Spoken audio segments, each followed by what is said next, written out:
Thank you for joining the Red Team Village at ActivityCon today. Our next speaker is Nikhil, and he will be covering how to write better vulnerability reports.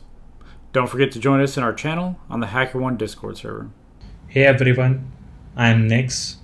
I hope you guys are safe and sound. Today I'm going to present on how to write better vulnerability reports. Give me a sec, I'm just starting my slides. I'm also turning off my cam to better focus on slides. Talking about me, I am a full-time bug bounty hunter. I am one of the top 5 Cynic Red Team member. I am a lead pen tester at the Cobalt. I founded Security B-Sides Ahmedabad. It's an infosec conference in India. You can find me on Twitter at @NixTheHacker. So moving ahead, today's agenda. So today's agenda is how important it is to write a better vulnerability report. Then we will move to overview of poor reports sorted on HackerOne. Then we will talk about how Markdown can beautify your reports, and further we will go down on some examples of report structures, and at the end we will discuss some important things to note before starting bug hunting, pen test, or at the end of it. So what is the importance of writing a good quality report? You will get a quick triage in bug bounties. Some platforms such as Cynic prioritize the report based on quality rather than who reported it first. And most easily reproducible reports save a lot of developers or clients' time as they reproduce it at earliest. I have collected some samples, some poor reports on HackerOne. If you have a look at it, you can see there is no clear detailing of the issue whatsoever. And most of these reports have been marked as spam too. So moving ahead with the mastering Markdown. Markdown helps you beautify your reports so it don't look messy. Most of the bug bounty platforms support it. You can learn more about it at the resource. I have shared it on the slide. Most of the bug bounty platforms support some of their own features. So you can just Google on it, and you can find the documentation related to it. This is just the resource to use the Markdown. Moving ahead with the title, the first is a title. It should always be a one-liner description of the vulnerability. As you can see in the worst example, it says, "I am here because of the bug." Like everyone is here because of the bug, man. The poor title says the access is in the form, but there could be 100 forms in the application where exactly that vulnerability lies. So this is one of the poor example which could exist. And if you look at the good title, it says it clearly demonstrates that it's an authenticated one and found in the URL field of the settings page. So this is one of the good title you can have in your reports.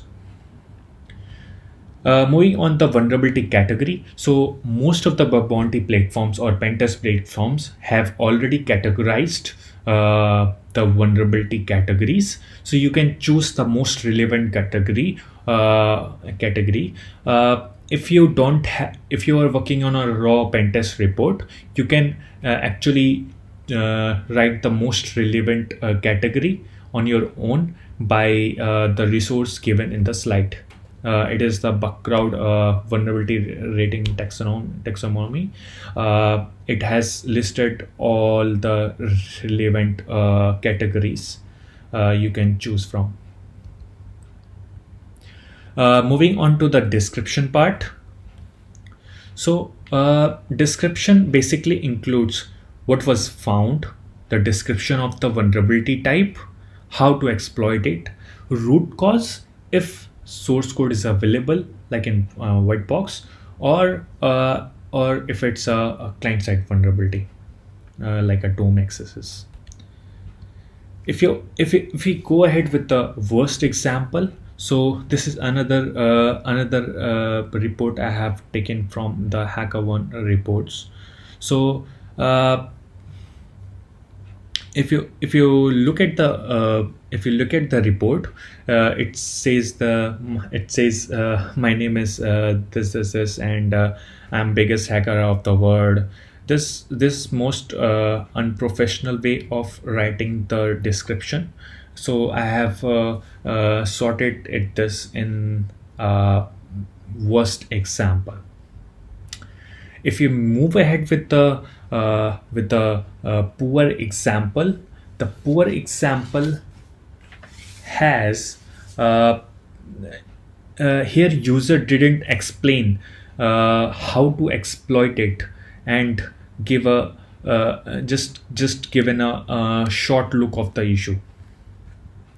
If you look at the good example, first line has vulnerability type, including if authentication is required or not. Second line is detailing about the issue, and the third line shows how to exploit the issue. If we go ahead with the exceptional example, which is the next, if you compare this with good example, the only addition to this this example is the root cause. So since it is a DOM-based cross-site scripting, so I just included a source file which was vulnerable and the path of it, and what was the vulnerable code that needs to be fixed. So this is another exceptional example. Moving ahead with the impact part. So impact is what an attacker will get after exploiting the vulnerability, and you have to be specific, provided based on provided POC. For example, if accesses is found, what you can do with the accesses. It's not like just writing down what is accesses or a generic impact of accesses, but you have to write in context of that particular application what you can do with the accesses. For example, the worst one is exploiting the user's trust and the session hijacking. So this is giving absolutely no sense of how an attacker is going to exploit your vulnerability. Poor example just shows just copy pasted a link from WASP and just pointed out that, oh, okay, you can see a generic impact from this particular page by moving on to this particular page. The good example actually demonstrate how the attacker could use the accesses to actually exploit the vulnerability. So in the good example, I have clearly shown that an attacker can use the accesses vulnerability to hijack a logged in user session, or let's say an SSRF example where I clearly demonstrate that, okay, we can grab the EC2 metadata, which includes your host name, public IP addresses, AMI ID, and SSH keys. You can even further demonstrate the impact, but you have to take the permission of the client before escalating the vulnerability further. Moving ahead with the vulnerability location or affected URLs. So this is the place of just endpoints which are vulnerable, not parameter or payloads. Only add one or two or more endpoints depends on how endpoints are affected. How many endpoints are affected? Look at this in example. Why accesses payloads? Why this accesses payload is doing here, and why query parameter is support is being added in this with this endpoint. You just have to mention, okay, this access.php is vulnerable, not the query or the accesses payload. In the second example, if you see the user had put a star, does that mean the whole site is vulnerable? Or if you see the another example, does that mean that whole endpoints after that particular endpoint is vulnerable? So this is not the way to show vulnerability locations. Now look at the good example. It's clearly pointing out the endpoint IP or the Java file. Now moving ahead with the vulnerable request. This will usually help developers to locate vulnerability. So if you provide a HTTP request with the vulnerability, it will actually help developers to trace down that particular vulnerability. And with the HTTP request, never ever provide your cookies or authorization token, because if it's your account, you gonna be hacked.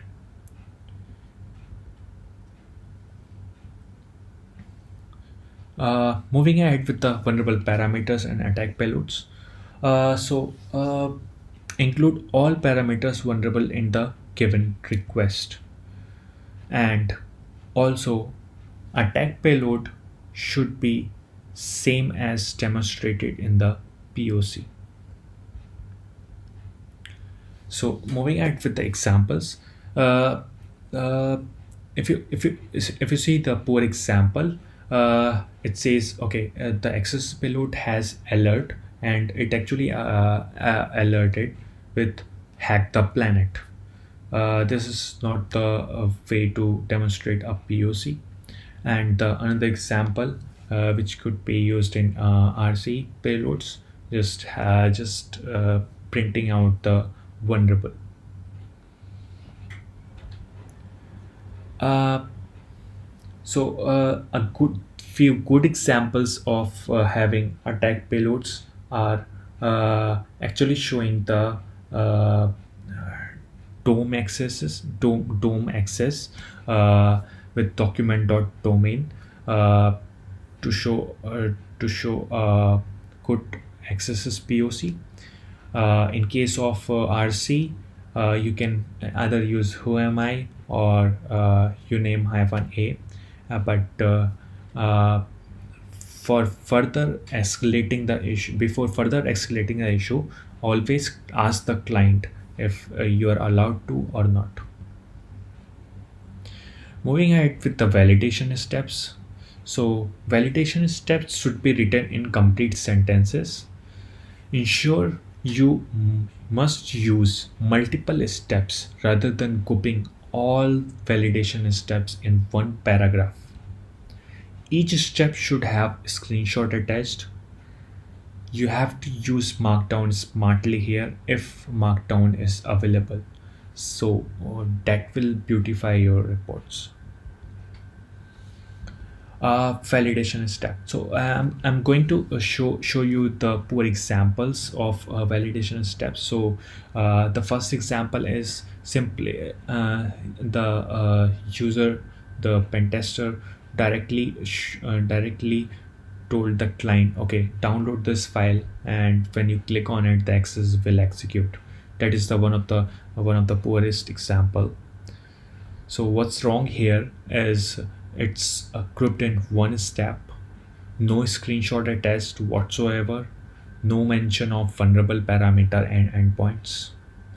Moving on the poor example 2, uh, it just says that, okay, copy this particular URL and load in the browser, the access will execute. So what's wrong here? It's as we see in the poor example 1, that it's grouped in one step, and accesses payload and screenshot don't show DOM access.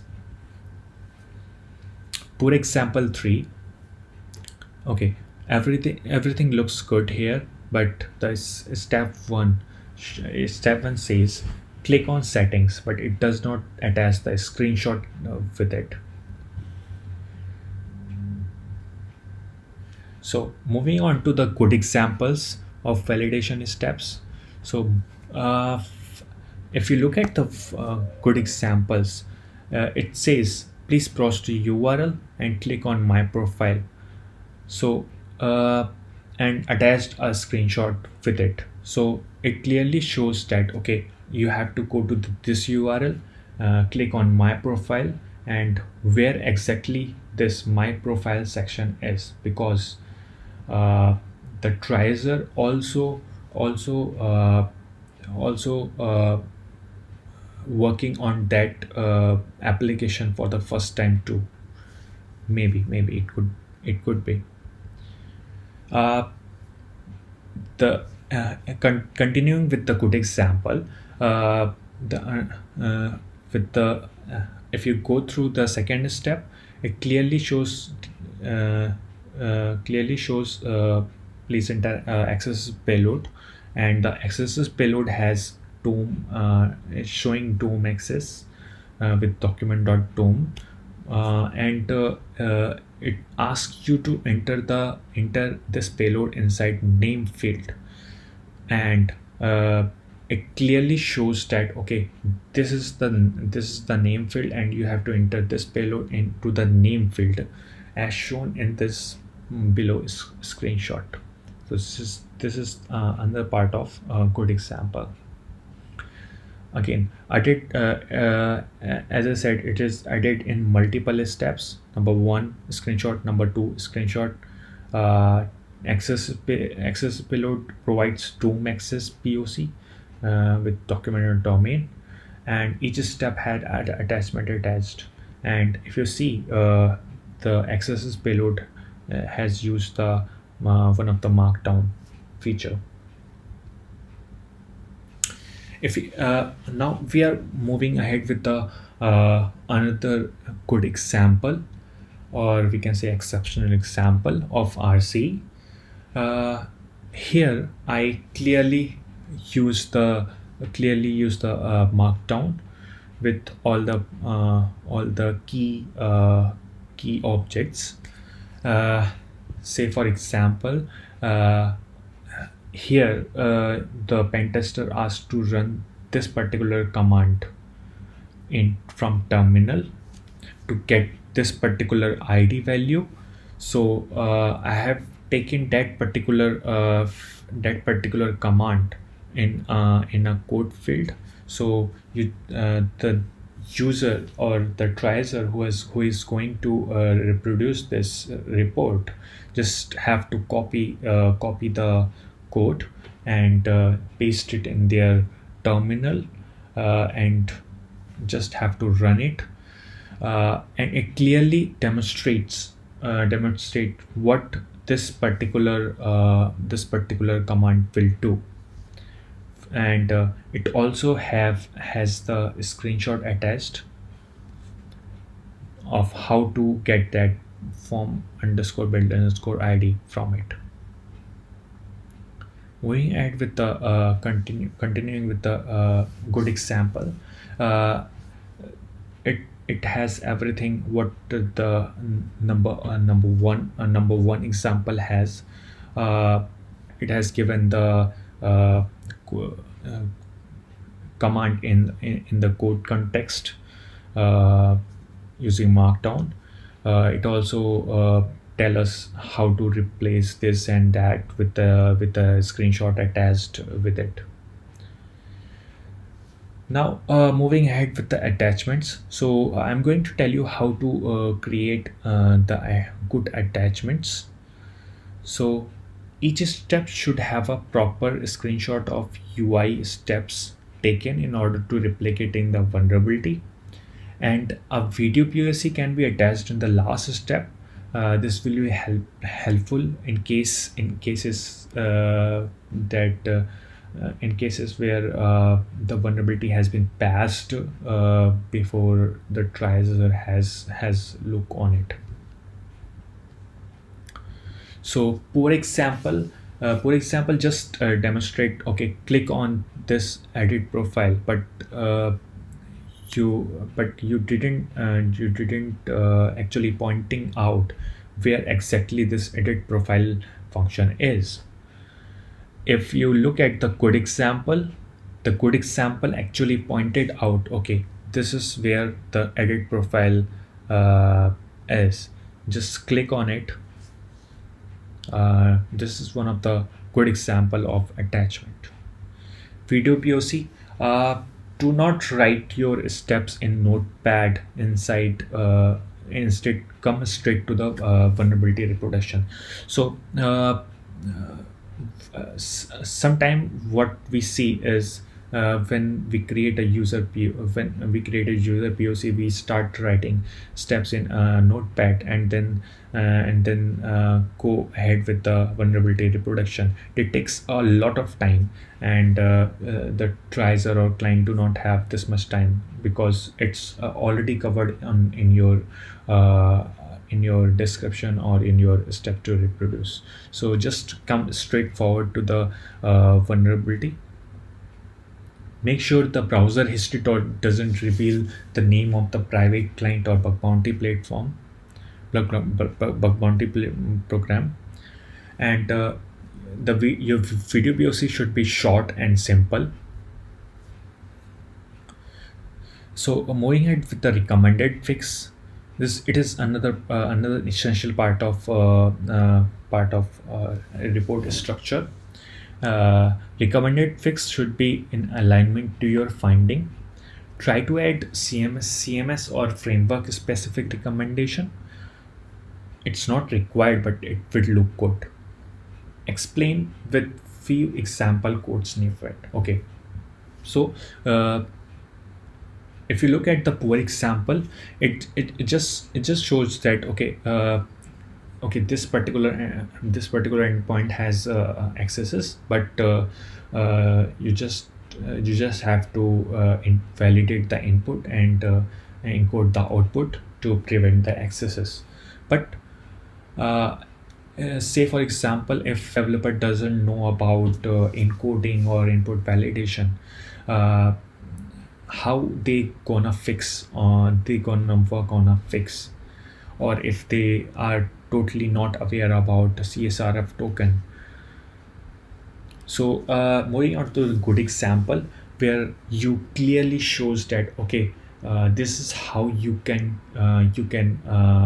protect the application from this particular vulnerability by disabling this function or adding this whitelisting or something like that.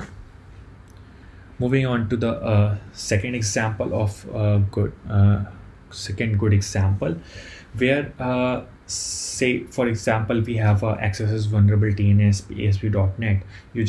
You are going to tell the developer, okay, this is the input validation function you have to apply, you have to turn on, and this will validate all the inputs coming to the application. And Similarly, this is the HTML encoding function in the ASP.NET MVC. You just have to apply this particular function, and it will encode all the it will output encode all the XSS payloads. So it will not trigger XSS in your application. So moving ahead with the CVSS. CVSS is a common vulnerability scoring system. It's based on few factors that are described in here. First is access vector. Access vector contains 4 another vectors. You have to choose. You have to choose between them, depending on your vulnerability. Let's say if your vulnerability is remotely exploitable, you have to choose the network. If your vulnerability is only exploitable on a local IP subnet, then you have to choose the adjacent. If you if let's say user has to click on particular code, and then only it executes, so it is listed in local. And if physical access is required for that, you have to list it down. You have to choose the physical one. If we move ahead with the attack complexity, that is the another factor that is included in CVSS. Attack complexity uses low and high.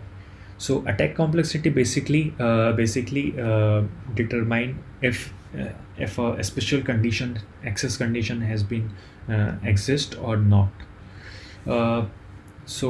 It defines it in 2 way, low and high.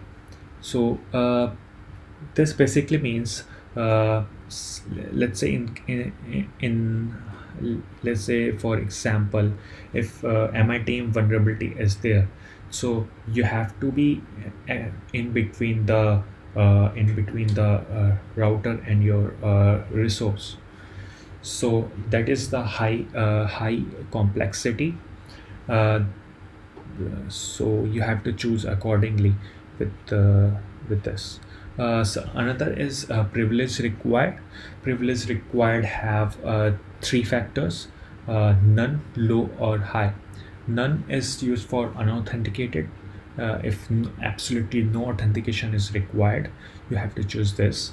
If in basic authentication, if registration is required, and that is coming under the basic authentication. If in high, if an elevated authentication is required, like to exploit the vulnerability, like an admin access, then it's you have to choose the high. Under user interaction, let's say if the user need to click on a link, that is one user interaction. So you have to choose the required field here, because one user interaction is required. If none user interaction is required, you have to choose none here. Moving on to the next one is scope. Scope is another addition in CVSS, where you have to determine the vulnerable component and the impacted component are same or not. If it is same, it goes in unchanged. If it is not same, it goes in changed. So what is for example, take an example of XSS. Even though web application would technically be vulnerable component, in this case the browser is evaluated as a impacted component, so this comes under change condition. So moving on to the next factor, which is confidentiality. If all the data on the system are impacted, you have to choose high. If some restricted information is obtained, you have to choose low. And obviously none is none. Moving on to the integrity, if attacker is able to modify all the files on the system, that comes under high integrity. If some files, low, and none is for none. The another is availability. Let's say an attacker can able to take down whole system, that is total loss of availability. It comes under high. If there is a reduced performance or interruption in the resource availability, that is low, and none is obviously no loss. So things to note for writing a better vulnerability report, or before testing a particular target, is that always check scope of the target before the testing. You have to never go out of scope of the target. So always check with the client before testing a target. Okay, this is in your scope or not. Use professional language for communication. Never abuse anyone. All are humans. Also provide your credential to triage or vulnerability ops if you're using a paid account. Do provide it for quick triage. Be precise about the impact and explain why a certain severity is assigned. Don't use generic severity for the issues. For example, like I mentioned previously too, in the part of accesses, never use a generic severity for generic impact or generic severity for the issues. For example, an IDOR does not necessarily need to be rated as high severity. It can be anything between low or to critical depending on the impact that can be measured by your CVSS score. So that's it from my talk. You can stay in touch. My handle is Nix the Hacker on Twitter, and I'm Nixri on Instagram. If you have any question, you can drop it in Red Team Village Discord.